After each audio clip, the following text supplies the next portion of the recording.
ராம், ஸ்ருதி 2 பேரும் புதுசாக கல்யாணமான ஜோடிங்க. 2 பேருக்குமே சிட்டியில் தான் வேலை. கல்யாணமான கையோட ராம் ஹனிமூனுக்கு அப்ராட் போகலான்னு சொல்கிறான். ஆனால் ஸ்ருதி ராமை நார்த் இந்தியாவில் இருக்க தன்னோட வில்லேஜ் ஃப்ரெண்ட் வீட்டுக்கு கூப்பிடுறான். 2 பேரும் பேசி ஃபைனலாக முடிவு பண்ணி சரி உன் ஃப்ரெண்டு வீட்டுக்கே போகலான்னு ராம் சொல்லிடுறான். 2 பேரும் ஆஃபீஸ்க்கு 1 வீக் லீவ் போட்டு தங்களோட ஹனிமூனை ஆசையாக கொண்டாட ஸ்ருதியோட ஃப்ரெண்டு ஊருக்கு போகிறாங்க.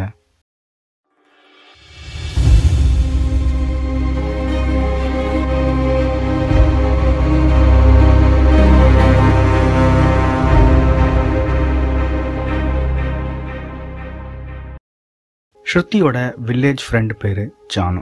ஜானோட தாத்தா ஒரு பெரிய பிஸ்னஸ் மேன். சென்னையில் இருக்க ஒரு பிரான்ச்சை பார்த்துக்கிறதுக்காக ஜானோட ஃபேமிலி சென்னையில் சில வருஷம் தங்க வேண்டியிருந்தது. அப்போ தான் ஜானு படித்த ஸ்கூலில் ஸ்ருதியும் படித்தா. அங்கே தான் 2 பேரும் ஃப்ரெண்ட்ஸ் ஆனாங்க. ஜானு பணக்கார வீட்டு பொண்ணு. இவங்களுக்குன்னு சொந்தமாக அவங்க சொந்த ஊர்லேயே நிறைய வீடுங்க இருக்குது. ஸ்ருதியும் ராமும் புதுசாக கல்யாணமானவங்கன்றதால ஜானு ஊருக்கு ஒதுக்குப்புறமாக இருக்க ஒரு கெஸ்ட் ஹவுஸ் வீட்டு சாவியை ஸ்ருதி கையில் கொடுக்குறான். ஸ்ருதி ஜானோட அப்பாவை எதிர்பார்த்து உட்காந்துருக்கா. அப்போ தான் ஜானு தன்னோட அப்பா வெளியூருக்கு போயிருக்கிறதாகவும் நாளைக்கு இல்லை நாளை மறுநாள் தான் வருவார் அப்படிங்கிற விஷயத்த சொல்கிறான்.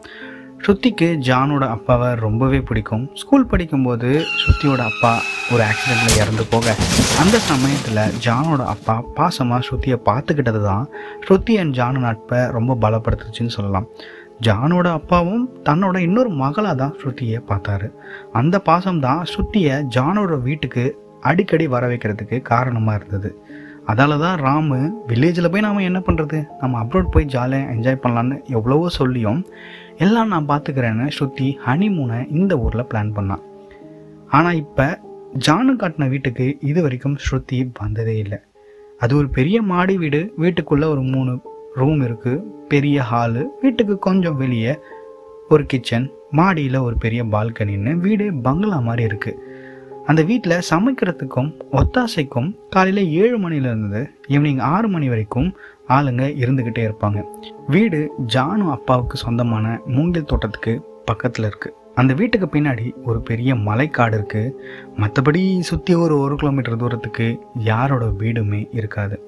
ஸ்ருதி ராம் கிட்ட நீ என்னதான் அப்ராட் போனாலும் இந்த மாதிரி ஒரு அழகான இடம் எங்கேயுமே கிடைக்காதுன்னு சொல்ல ராமுக்கும் அது சரிதானு தோண ஆரம்பிக்குது. ஏன்னா செலவே இல்லாமல் ஒரு செம்மையான இடமா இருக்கே அப்படின்னு ராமுக்கு அது சந்தோஷத்தை தருது. மணி 6 ஆகுது. வீட்டில் வேலை பார்க்குறவங்கலாம் கிளம்ப ஆரம்பிக்கிறாங்க. அவங்க கூடவே ஜானுவும் நாளைக்கு காலையில் வரேன்னு சொல்லிட்டு போயிடுறான். இப்போ அந்த பெரிய வீட்டில் ராமன் ஸ்ருதி தனியாக இருக்காங்க. நைட்டு சாப்பாடை முடிச்சுட்டு ராமன் ஸ்ருதி மாடியில் இருக்க பால்கனியில் நின்று காதலோடு பேசிக்கிட்டு இருக்காங்க. இரவு நேரம், நிலவோட ஒளி, குளிர்ந்த காற்று, சுற்றி யாரும் இல்லாத தனிமை. இதை விட ஒரு பெட்டர் ஹனிமூன் அமையாதுன்னு ஸ்ருதி நினச்ச அந்த நொடி அவள் அந்த காட்சியை பார்ப்பான்னு அவன் நினச்சி கூட பார்க்கல. அது வரைக்கும் நல்லா பேசிக்கிட்டு இருந்த ஸ்ருதி பேசுகிறத நிறுத்திட்டு ராமை விட்டு விலக ஆரம்பித்தான். ராம் என்னாச்சுன்னு தன்னை விட்டு விலகி போகிற ஸ்ருதி கையை பிடிச்சி இழுக்கிறான்.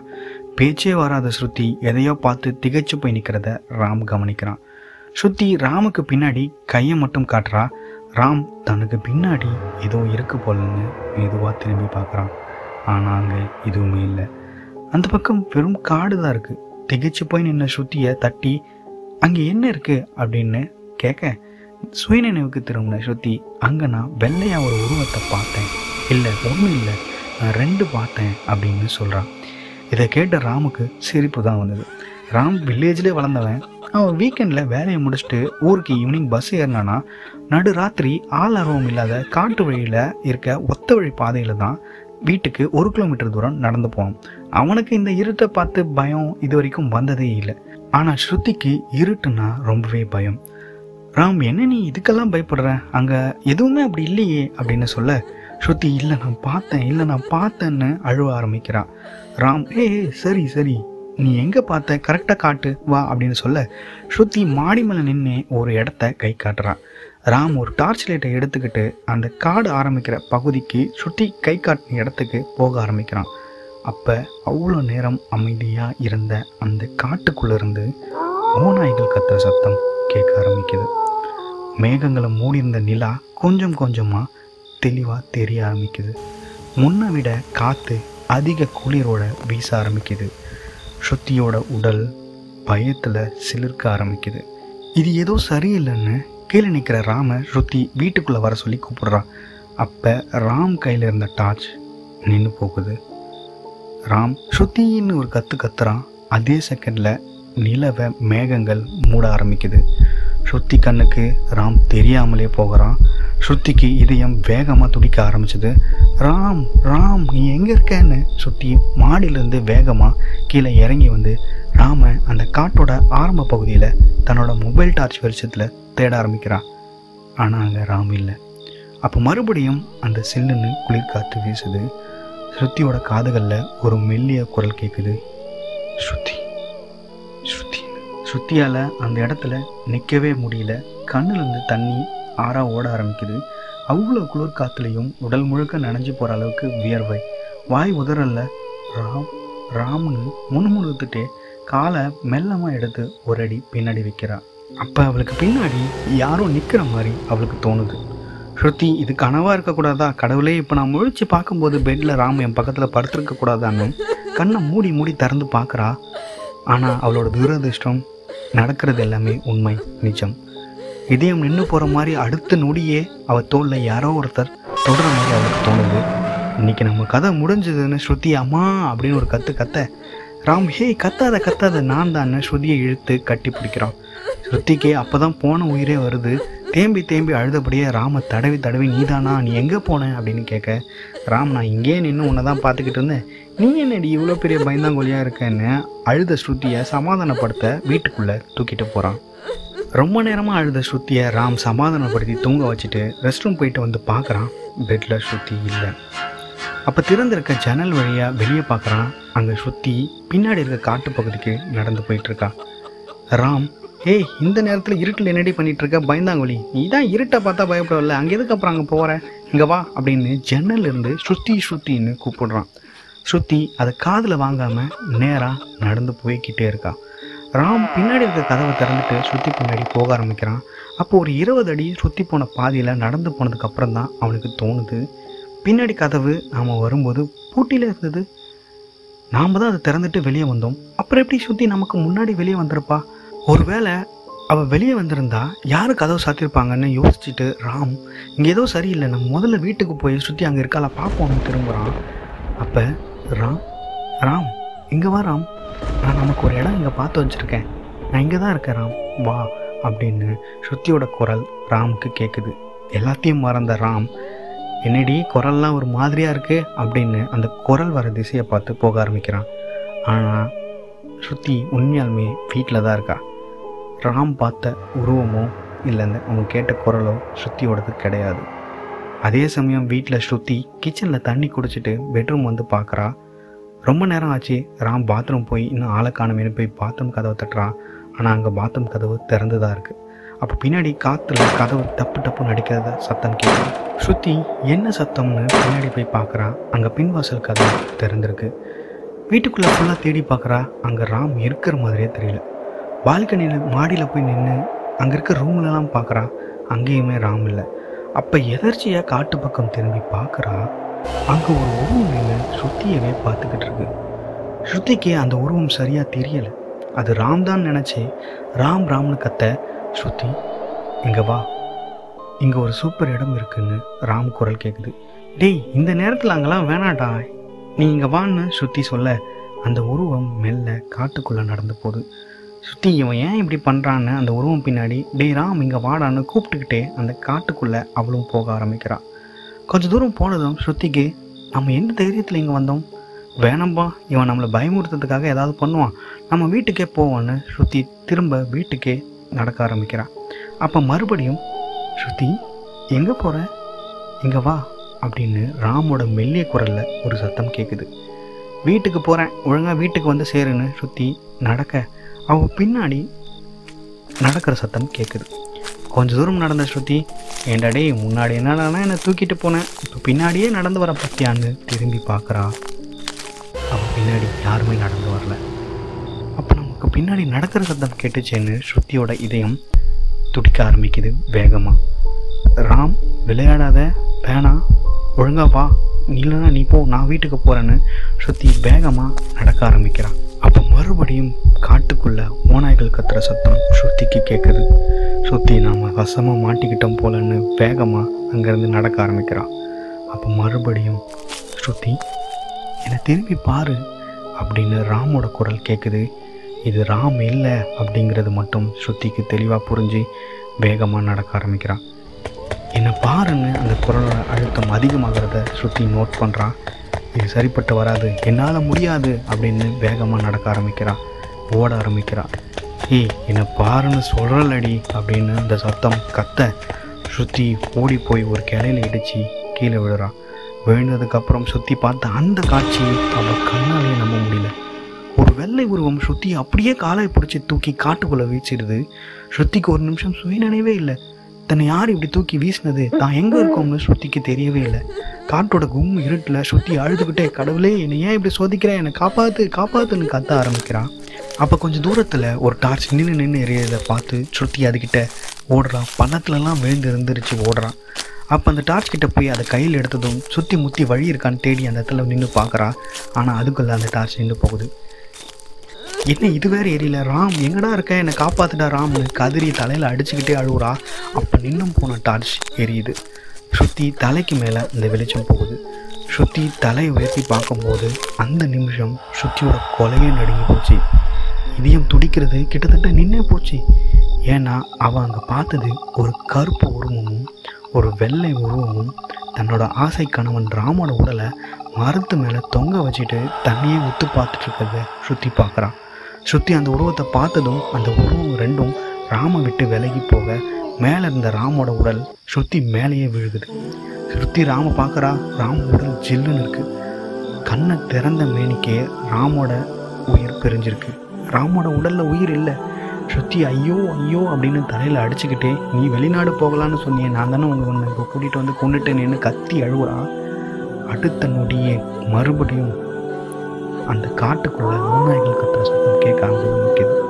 தான் மடியில் இருந்த கணவனோட உடலை படார்னு யாரோ பிடுங்கி தூக்கி வீசின மாதிரி ஸ்ருதிக்கு தோண ஆரம்பிக்குது. ஐயோ என்னோட கணவனோட உடலை ஒரு நிமிஷம் கூட என் மடியில் இருக்க உடலையே, யார் நீங்கள் அப்படின்னு ஸ்ருதி கத்த ஆரம்பிக்கிறான் அந்த காட்டுக்குள்ளே. அப்போ தன்னை சுற்றி யாரோ நெருங்கி வர்ற மாதிரி இருக்குது ஸ்ருதிக்கு. தான் கண்ணை மூடி திறந்து பார்க்குறா. ஸ்ருதி பார்த்த அந்த காட்சியை சுற்றி உயிரையே பறிக்க போகுதுன்னு ஸ்ருதிக்கு அப்போ தான் தெரியுது. அவளுக்கு எதிர நின்னது ரெண்டு உருவம், ஒரு வெள்ளை உருவம், ஒரு கருப்பு உருவம். அது அந்த காற்றுலேயே அப்படியே கலந்த ஸ்ருதி அப்படியே பிடிச்சி இழுக்குது. ஸ்ருதி ஐயோ ராம், நான் உன்னை இப்படி கூட்டிகிட்டு வந்து கொண்டுட்டனே அப்படின்னு கத்தி அழுவுறா. அப்போ அந்த ரெண்டு பேய்களும் அந்த இடத்துலையே ஸ்ருதியோட உயிரை எடுத்துறதுங்க. மறுபடியும் அந்த காடு இயல்பு நிலைக்கு திரும்புது. அடுத்த நாள் காலையில் விடியுது. ஜானு வீட்டுக்கு வந்து வேலையாட்கள் கிட்ட ராமன் ஸ்ருதி எங்கன்னு கேட்குறான். அவங்க காலையிலேருந்தே காணுமேன்னு வேலையாட்கள் சொல்கிறாங்க. சரி எங்கேயாவது வெளியில் போயிருப்பாங்கன்னு ஜானு தன்னோட வீட்டுக்கு போயிடுறா. அப்போ ஊருக்கு போயிருந்த ஜானோட அப்பா வீட்டுக்கு திரும்பி வராரு. ஜானு தன்னோட புதுசாக கல்யாணமான ஃப்ரெண்ட் ஸ்ருதி ஊருக்கு வந்த விஷயத்தையும், அவளுக்கு மூங்கில் தோட்டத்துக்கு பக்கத்தில் இருக்க வீட்டோட சாவியை கொடுத்த அந்த தங்க சொன்னதை பற்றியும் தன்னோட அப்பா கிட்ட சொல்கிறா.